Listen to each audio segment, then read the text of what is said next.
날마다 묵상 최호진 목사입니다. 11월 26일 금요일 요한계시록 6장 1절에서 17절까지의 말씀 묵상을 함께합니다.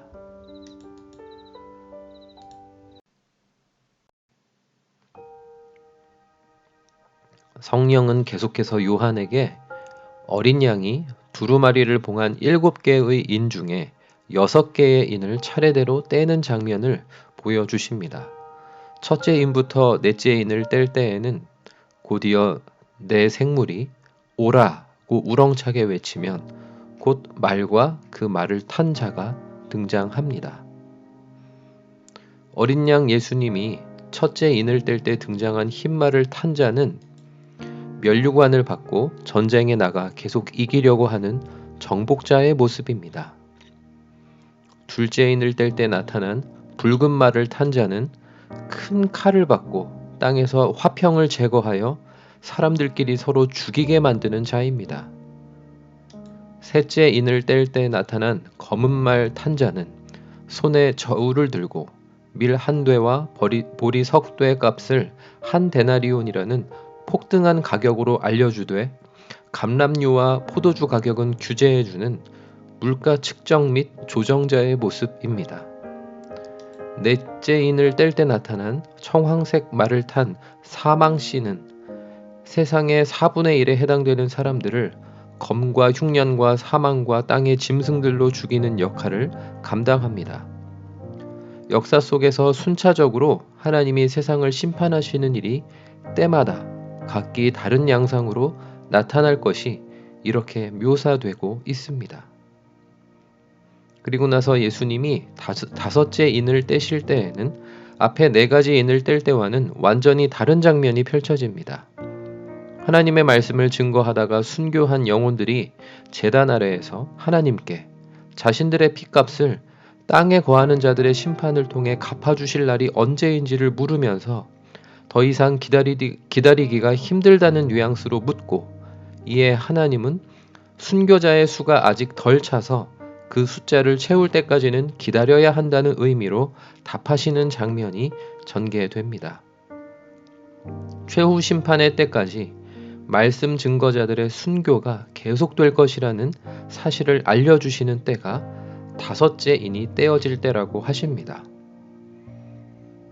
지금까지의 인류 역사를 다 헤아리기는 어렵지만 천하를 호령하던 정복자들이 등장했던 일들, 그리고 무시무시한 세계전쟁, 지속적인 물가 상승, 그리고 현재 코로나19 감염병 상황 속에서 수많은 사망자들이 속출하는 상황만 생각을 해보아도 저 하늘 보좌에서 예수님이 두루마리를 봉하고 있던 몇 개의 인을 떼셨고 또 떼려고 작정하고 계시다는 생각을 하게 됩니다.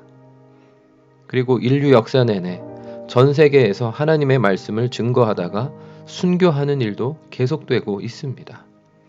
순교자들의 수가 더 채워져야 한다는 사실을 이미 영생을 얻은 선배 순교자들에게 뿐만 아니라 이 땅을 살아가고 있는 그리스도인들과 교회들에게도 더 각인시켜 주시고, 또 실제로 여러 종들과 형제들의 순교가 앞으로도 이루어져야만 한다고 생각하니 인간적으로는 두렵고 안타까운 마음이 들기도 합니다. 그러나 순교를 각오함이 마땅하다는 사실을 묵상합니다.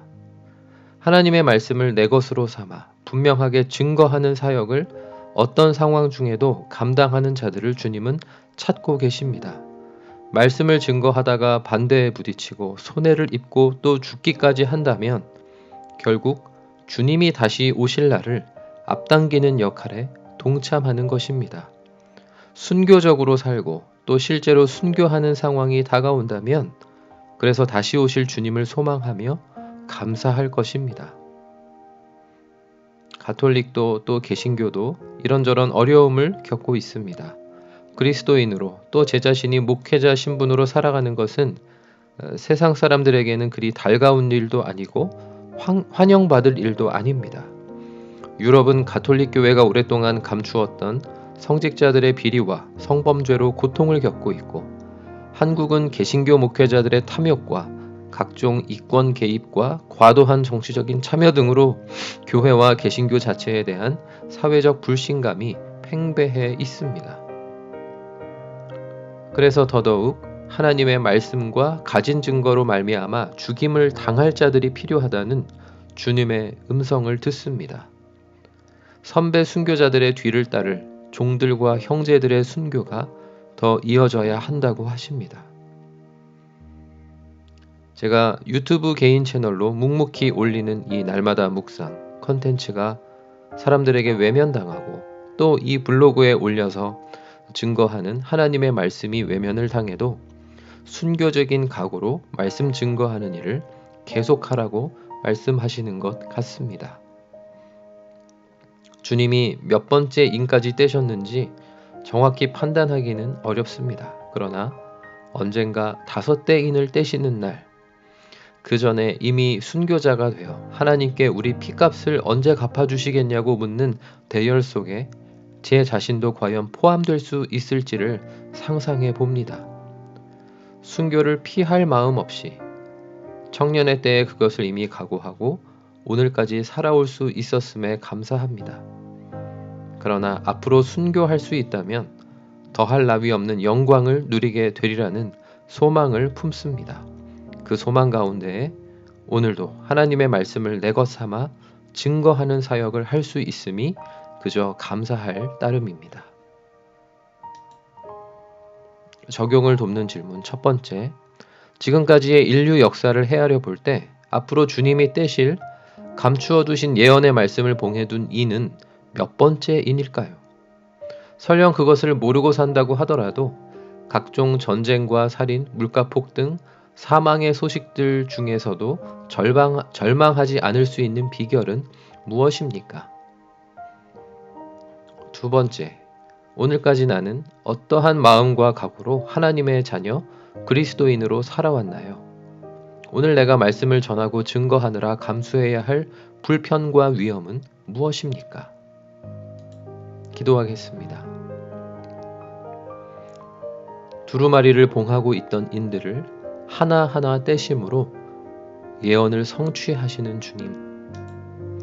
미리 말씀하시며 보여주신 일들은 결코 피할 수 없고 이 땅에서 반드시 이루어질 일들임을 두려우면서도 소망을 갖고 바라봅니다. 말씀을 붙들고 주님의 때에 맞는 처분을 믿으며 이 땅에서 어떤 일들이 벌어져도 절망하며 낙심하지 않게 하옵소서. 말씀을 품고 증거하는 일을 순교할 각오로 순교자의 대열에 속할 소망으로 오늘도 감당하게 하옵소서. 예수님의 이름으로 기도드립니다. 아멘.